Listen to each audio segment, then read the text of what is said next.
এই শিপ্পন বিদ গন্ধ।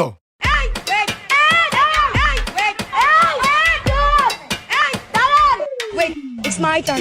আমি কি তোর মারে চুচ্ছি? আমি কি তোর মারে চুচ্ছি? মুরব্বি মুরব্বি। হ্যালো ভাই ব্রাদার, কি অবস্থা সবার? কেমন আছো তোমরা? আশা করি সবাই ভালো আছেন। আলহামদুলিল্লাহ তোমাদের দয়ায় আমি অনেক অনেক অনেক পরিমাণ ভালো আছি। ভাই রে ভাই, কে তুমি? হাই হাই, কয়েকদিন ভিডিও না আপলোড দেওয়ার কারণে তো দেখা যায় আপা আমারে ভুইলাই গেছে। এটা কি মানা যায়? তোমরাই বলো তো। আর দেখছো সুযোগ পায় সোবান ভাইয়ের ইন্টুটা কিভাবে মাইরা দিলাম। তো আজ আর ইন্টু গল্প বাদ দিয়ে সোজা ভিডিও শুরু করা যাক। Hello people. Today I'm gonna show যে তুমি কিভাবে শাহবাগী হয়ে যাবা।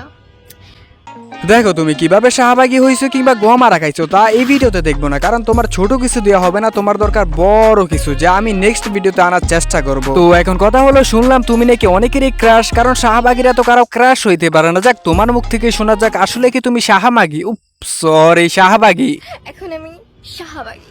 কোন খানগির বলে বানাইছে জানি না, কিন্তু তোর 14 গোষ্ঠীর এক সিরে খাড়া করে এক সোনাতে পুটকে মারি দিতে ইচ্ছা করে। দেখো ভাই, যারা যারা তাকে কিউট শাহবাগী বলো কিংবা যাদের ক্রাশ, তাদেরকে আমি একটা কথাই বলতে চাই, কাক যদি ময়ূরের পাখা লাগায় সে কখনো ময়ূর হইতে পারে না, আর চোত মারা নিয়ে থাকে।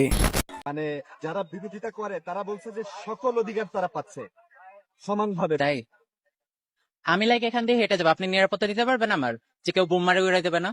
দেখেন, আপনি যে রাস্তা দিয়ে হেঁটে আসবেন ওই রাস্তায় আপনাকে বোম মেরে উড়ে দেখ কিংবা কেউ আপনাকে গোয়া মেরে দেখ, আশা করি কেউ গোয়া মারবো না, কারণ আপনাদের গায়ে যে গন্ধ। যাক, এই হিসাবটা একটু পরে করতেছি। তো এখন কথা হলো, আপনি ওই রাস্তা দিয়ে হেঁটে আসার সময় যে পাবলিকগুলো আপনার গায়ের গন্ধেতে অসুস্থ হবে, এই দায়ভার নিবে কি? আপনি নিবেন? দেখো, তুমি যদি বলো কুত্তালাজ একদিন না একদিন সোজা হবে, ওইটা আমি বিশ্বাস করবো। আর যদি তুমি বলো যে শাহবাগীর গায়ের গন্ধ একদিন না একদিন দূর হবে, বাট ওইটা আমি কখনোই বিশ্বাস করি না, আমি বিশ্বাস করি না।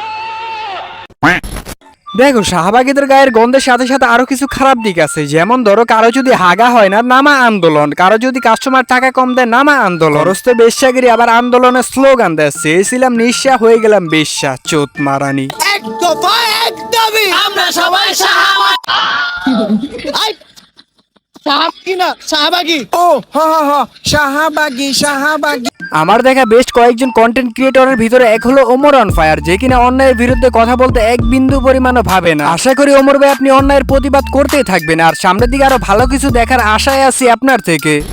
তো এখন কথা হলো, আমার চ্যানেলে লাস্ট ভিডিও আপলোড হয়েছে প্রায় 4 মাস আগে। এর ভিতরে কোনো ভিডিও আপলোড হয় নাই, অনেক বড় কাহিনী যা তোমাদের না শুনলেও চলবো, কিন্তু তার ভিতরে কিছু কথা তোমাদের সাথে না বললেই নয়। আমি অনেকদিন ধরে ভিডিও বানাবো বলে আলসামের চোদনে কোনো ভিডিও বানাইতে পারতেছি না। তো একদিন রাত্রে হঠাৎ করে ডিসিশন নিছি যে কালকে আমি ভিডিও বানাবো। তো দুঃখের সংবাদ এইটা হলো যে আমি সকালবেলা ঘুম থেকে ওইটা অনলাইনে আইসা দেখে আমার একটা ভিডিওতে কমিউনিটি গাইডলাইন খাওয়া, তো ফুটকি মারা খাইলাম এই জায়গা থেকে। তো তারপর থেকে কোনো ভিডিও বানানো হয় নাই। তো হঠাৎ করে কালকে রাত্রে আমার এক ক্লোজ ছোট ভাইয়ের সাথে কথা বলতে বলতে এক পর্যায়ে তাকে বলে ফেলি, 13 তারিখে যদি আমার চ্যানেলে কোনো ভিডিও আপলোড না দিতে পারি, তো আমি জীবনে কখনো বিয়ে করব না। তার জন্য বসে গেলাম আজকে ভিডিও করার জন্য। আর ভাই, লাইফে বিয়েটা একটা গুরুত্বপূর্ণ জিনিস, এইটা কি মিস করা যায়? তার জন্য বসে গেলাম ভিডিও করার জন্য।